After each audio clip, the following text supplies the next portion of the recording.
विक्रम बेताल की 14वीं कहानी। चोर हंसने से पहले क्यों रोया।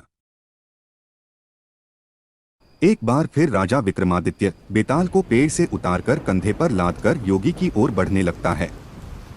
इस दौरान बेताल फिर से राजा को एक नई कहानी सुनाता है और शर्त वही होती है, अगर राजा ने मुंह खोला तो वो उड़ जाएगा और जवाब पता होते हुए भी नहीं दिया तो राजा की गर्दन को धड़ से अलग कर देगा। बेताल राजा को सुनाता है। बहुत साल पहले अयोध्या नगरी में वीरकेतु नाम का एक राजा राज करता था। उसी राज्य में एक साहूकार भी रहता था। धनी साहूकार का नाम था रत्नदत्त। उसकी एक ही सुंदर सी बेटी थी रत्नावती। रत्नावती के लिए कई रिश्ते आए, लेकिन उसने किसी से भी शादी करने के लिए हाँ नहीं की। इस वजह से उसके पिता काफी परेशान थे। रत्नावती को सिर्फ सुंदर और धनवान नहीं बल्कि बुद्धिमान और बलवान वर चाहिए था। एक और रत्नावती के पिता अपनी बेटी से परेशान थे। दूसरी ओर नगर में चोरी शुरू होने लगी थी, जिस वजह से रत्नदत्त को हर समय यह डर सताता था कि कहीं उसके घर से चोर सारा धन न लेकर चला जाए। इसी बीच रत्नावती की मुलाकात उस चोर से हो जाती है। रत्नावती को लोगों के घरों से फल तोड़कर खाने में बड़ा आनंद आता था। वह चोर रत्नावती को आम चुराना सिखाता है। वह लड़की उससे बहुत प्रभावित होती है और रोज उससे मिलने लगती है। वक्त के साथ साथ उसे चोर से प्यार हो जाता है। इधर चोर रोज रत्नावती से मिलने के बाद चोरी करने के लिए निकल जाता था। उधर अयोध्या में बढ़ती चोरी से परेशान राजा ने सारे मंत्रियों और पहरेदारों को डांट लगाते हुए कहा, नगर में रोज चोरियां हो रही हैं, लेकिन न तो कोई पहरेदार उसे पकड़ पा रहा है और न ही कोई मंत्री उसे पकड़ने की योजना बना पा रहा है। इसके बाद राजा ने खुद चोर को पकड़ने का फैसला लिया। चोर को पकड़ने के लिए राजा रोज रात को नगर में घूमने लगे। एक दिन राजा ने रात में किसी को घर में कूदते हुए देखा। राजा को शक हुआ तो वह भी उसके पीछे चल पड़े। जैसे ही राजा वहां पहुंचे तो चोर उन्हें देखकर कहने लगा, अरे मुझे तो लगता था कि यहाँ मैं ही एक चोर हूँ। तुम भी चोरी के इरादे से यहाँ आए हो। राजा कुछ भी नहीं कहते। इसके बाद चोर कहता है, तुम भी चोरी के इरादे से आए हो और मैं भी, तो तुम्हें मुझसे डरने की जरूरत नहीं है। तुम एक तरह से मेरे मित्र हो। इसके बाद चोर राजा वीरकेतु को अपने घर चलने का निमंत्रण देता है। चोर का आग्रह सुनकर राजा उसके साथ चले जाते हैं। चोर उन्हें अपनी गुफा में ले जाता है, जहां उसने सारा चोरी का धन छिपा रखा था।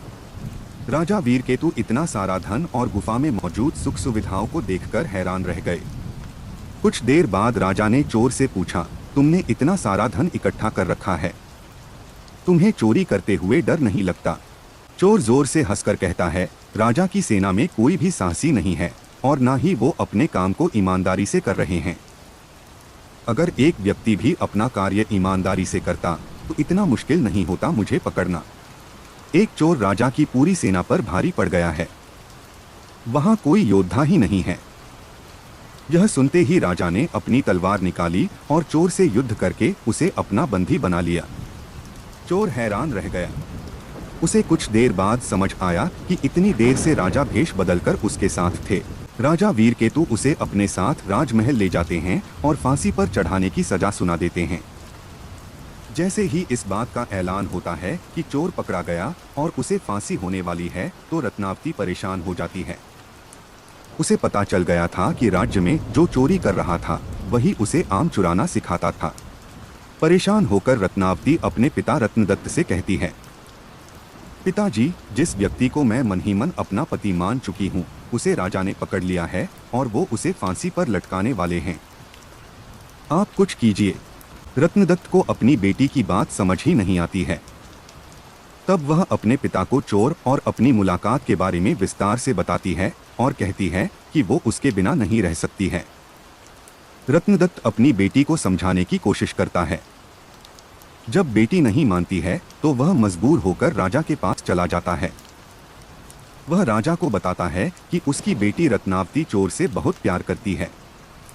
अगर उसे फांसी हो गई तो वह भी अपने प्राण त्याग देगी।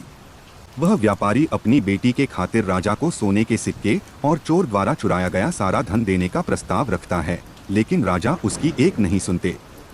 कुछ देर बाद ही राजमहल में रत्नावती पहुंच जाती है। वह भी राजा से आग्रह करती है लेकिन राजा किसी की नहीं सुनते और जल्लाद से चोर को जल्दी फांसी देने को कह देते हैं।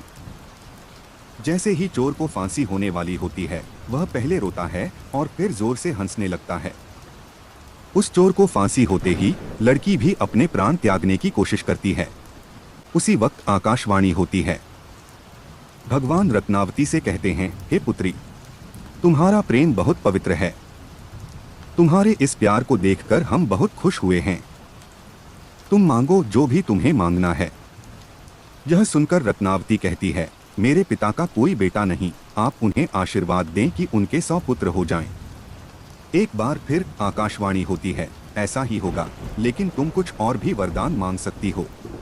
फिर रत्नावती कहती है, मैं उस चोर से बेहद प्यार करती हूँ, अगर हो सके तो आप उन्हें जीवित कर दीजिए। रत्नावती के वरदान मांगते ही चोर फिर से जीवित हो जाता है। इधर यह सब देखकर राजा बहुत हैरान हो जाते हैं। उधर चोर जीवित होने के बाद एक बार फिर रोता है और फिर जोर जोर से हंसने लगता है। इसी दौरान राजा चोर को कहते हैं, अगर तुम सही रास्ते पर चलने का वचन देते हो तो मैं तुम्हें राज्य का सेनापति घोषित करने को तैयार हूँ। चोर खुशी खुशी हाँ कर देता है। इतनी कहानी सुनाते ही बेताल चुप हो जाता है। फिर विक्रमादित्य से पूछता है, हे राजन, बताओ वह चोर फांसी चढ़ते समय और जीवित होने के बाद क्यों पहले रोया और फिर हंसने लगा? राजा ने जवाब दिया, सुन बेताल, चोर को दुख इस बात का हुआ कि उसने जीवन में सिर्फ चोरी ही की, इसके बाद भी इतनी सुंदर लड़की उसके लिए मरने के लिए तैयार है। फिर हंसा इसलिए क्योंकि उसने सोचा, एक ऐसी लड़की जिससे राजकुमार भी शादी करना चाहते थे, उसे प्यार भी हुआ तो एक चोर से। दोबारा जिंदा होने के बाद वो नया जीवन मिलने पर रोया और खुश भगवान के खेल को देखकर हुआ। एक बार फिर सही जवाब मिलने के बाद बेताल उड़कर पेड़ से जा लटका। सच्चाई और मेहनत की राह अपनाकर अपने पिछले बुरे कर्मों को हराया जा सकता है। कहानी से सीख। पहली सीख यह मिलती है कि प्यार में बड़ी ताकत होती है। दूसरी सीख यह है कि जीवन में सही व्यक्ति को चुनने से कई परेशानियों से बचा जा सकता है। विक्रम बेताल की अगली कहानी, शशिप्रभा किसकी पत्नी, सुनने के लिए हमारे चैनल में जाएं और वहां से अगली कहानी का आनंद उठाएं।